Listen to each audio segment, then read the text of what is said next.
utilized it, but they might have just lost faith in it after the last game. There is a big standoff right now here inside the Radiant jungle. The shards will fly. They'll separate Moon a little bit. Remember, he's still got that fissure, and they throw it down aggressive. Has to cut through the tree line, but you've got your Avalanche already slowing down aggressive, and he wears Shadow Strike first. There's no blink away. They're gonna get the kill.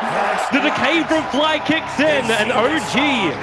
Not only do they get off to a good start, they didn't have to put a point up on that Alchemist until now, so he'll get the bounty rune with the Greaves bonus. Maybe something even bigger too is the fact that Sentry Ward planted down right now by the Wyvern, it will not scat out the Observer Ward, so the 30-second camp will be blocked as well. This top lane is going to be the lane to watch. Not right now, but fairly soon. Actually, N0tail gets a good toss onto XZ. Yeah, with the dust available, they get a very quick and simple kill. It was the lane to watch already. They might. Well, that was meant to be CDEC coming up for a rune contest, thinking OG. Now can't be used for a team fight for 2.5 minutes. He frees up their entire jungle, so Miracle can farm it safely. Oh, and now they can just relocate on bottom. Coming in, they're coming up for aggressive with a toss over. The Tiny getting the kill on that Queen of Pain. Crit didn't even inflict his damage from the balls. And this is something CDEC aren't that used to playing against. I don't think they never be able to kill off the Tiny. So how does CDEC ensure that? In fact, okay, N0tail's just walking his way down. They relocate in Moon, so he's able to get that fissure over on Q aggressive. Well, he'll blink into the tree line and TP himself out. So Miracle won't be able to get that stun. And where is that relocate coming back? In fact, it's up the top lane. The Spirelings are all over him, and CDEC, they set the trap for it. But could be mid lane. There goes the drum charge, easily able to close the distance between himself as well as Shiki. They commit the tombstone as well. They'll need this considering Shiki has that mech up in the snowball. Actually going to flip Moon on his head. But Carter, there's no real follow-up damage. The toss, a little bit off target, but Fly's got the K in 1 second time. That'll get the kill over on the Viper. So they find their opening. And they drop that Viper down now. 8k net worth over on the Alchemist. Maybe he will still just go into that Radiance because he's up to 2.2k. Tower is under attack. Instant stun before the Viper can reach the tree line. Queen of Pain's going to be killing off Moon. In the meantime, there's the attack onto Shiki that we keep our tabs on. But the Avalanche toss is a very quick kill. And with the Undying Tombstone in front of the tower... You know, aggressive in a lot of other games, he would have just run for that Undying, but he's starting to get scared. N0tail just got almost 20 CS off one Avalanche toss combo. But the Viper still, like the tower, he grabs one. And I do think CDEC are progressing their game plan very well. This is unusual for OG to be in this position when they're, oh, nice. In mid lane. Yeah, they're using not enough. Do they have enough follow-ups available? They're going to commit it in fact going, and N0tail once more. Maybe he can toss Q back. Crit needs this relocate to end in 2 seconds time. He'll actually survive long enough, and Q, the Avalanche, it comes in waves and brings down the Wyvern. Aggressive though is ready to fight this. He's behind with an Invis rune sitting in the river. He just needs a little bit more chip damage on OG to make the Sonic Wave work, but they don't really have it. And then N0tail with a blink moving forward, catching out Carter. And N0tail, there might have been a little bit of time between the kills, but he still gets awarded the double kill. And now they'll even take the tier 1 tower in mid. Radiant's middle tower has fallen. Is Aggressive actually going to try for this? Radiant's middle tower. They are pinging it out, and they do have the potential for XC to rotate down with an Orchid. He will kill Fly if he moves a little bit further up these stairs, and he is. I think Manta would be pretty nice in this game. Miracle, real trouble. He really doesn't want to die now, but he's got no choice. The Wyvern will get the kill. He actually spent his money before death, so he doesn't lose any gold from that death. They're looking at 3,431 damage as an average. You're looking at Aggressive getting... Yeah, he's going to blink himself away. Then the fissure.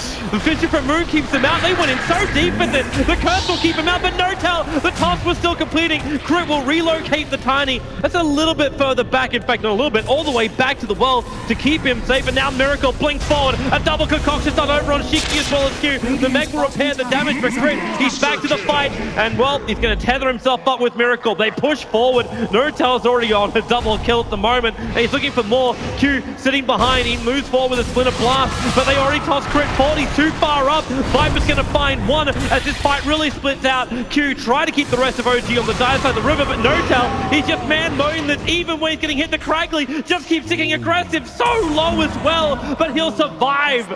Barely. It's not completely over. Okay, it will be with Miracle TPing out now. The Brute has no way to interrupt him. Man, that did cost CDEC a lot, though. They bought back their Queen of Pain and their Tusk, and they ended up with kind of a draw in that fight. I'm going to give it to N0tail. I'm wondering how CDEC really fights this. Like, maybe the option is just don't. Yeah. Just so split too. push the entire time. They just need to. A little bit of that tiny, not as tanky as you'd think.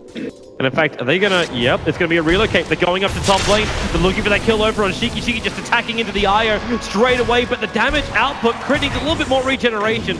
But it looks like it'll end up being a 1-for-1 trade, but it's a Viper for a Wisp. So favorable for OG.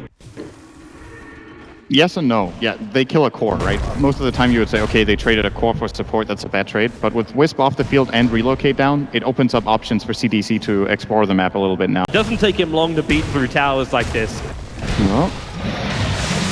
It's cleaning up most of the way before that and aggressive. Actually triggering this BKB after the Aegis Immortal's gone. Concoction not being prepped just yet by the Alchemist. And in fact now, well, N0tail, how much damage has he got? The rest of OG, they're coming in. Here's your Concoction on onto aggressive, combining with the Ectosame. Follow-up Fissure, aggressive as well as Garda. They're going to die almost instantly. The Glimmer can't keep Garda alive on sub 20 life, but OG's already found the 2 kills. N0tail surviving after the Aegis burn. Garda will TP out safely, but Shiki's in more trouble. The chase keeps coming from OG. They're all on that Viper. 3 heroes down, the 3 cores for CDEC. And this is on top of now the tier 1 and soon to be tier 2 tower. Yeah, this could be Rax. It is Rax. Like, what are you going to do? You've lost your 3 cores for 30 seconds against a Tiny this big already. I think it's going to take some absolutely miraculous play out of these 2 supports for CDEC to defend the base right now. If OG are just gonna, they're actually gonna go back. They're scared of the buyback, so it's CDEC get away. They don't get away with murder, but they could have been killed chance in the game. But it could end right here. Well, aggressive starts with the Orchid. Tiny doesn't care though. Like, you still got that Aegis the Immortal. The creep wave does go down very quickly, however, so that's one good clearance, but I don't think N0tail really cares. He jumps forward. Miracle stays close enough that the Assault Cuirass has the effect on the tower, which makes this push from Tiny even more effective. And now he goes in again. They keep burning their Orchids to try and chip away at this Tiny, but he really just does not give 2 hoots. There goes your tier 3 tower, and aggressive getting stunned by the Fissure. He just gets cleaned apart. The Tuskar will snowball himself in, but Miracle, he's there for the stun, and N0tail finally the Fissure will get out of there so he can start attacking onto new targets. But okay, he just finds Q. The Cold Embrace will protect him from the physical damage, but they isolate Shiki, tossing him up, done to a turn. OG, they get even a perfect Fissure on XZ as well as Q. There's nowhere to run to. They actually get the Gem of True Sight that's been dropped. They're going to have all the vision in the world. N0tail can't find more, and they're going for the GG push. They won't wait, and the GG comes out from CDEC. They say no more. Tiny be too strong. CDEC willingly gave away that IO, thinking they could beat the IO Tiny. They couldn't. No, they couldn't. But it was also their combo. The fact that you're able to have that timing. OG do this time and time again. They understand how and when they can win the game. They draft for it, they itemize for it, and they execute it perfectly. This is probably a good reason why a lot of people can love OG.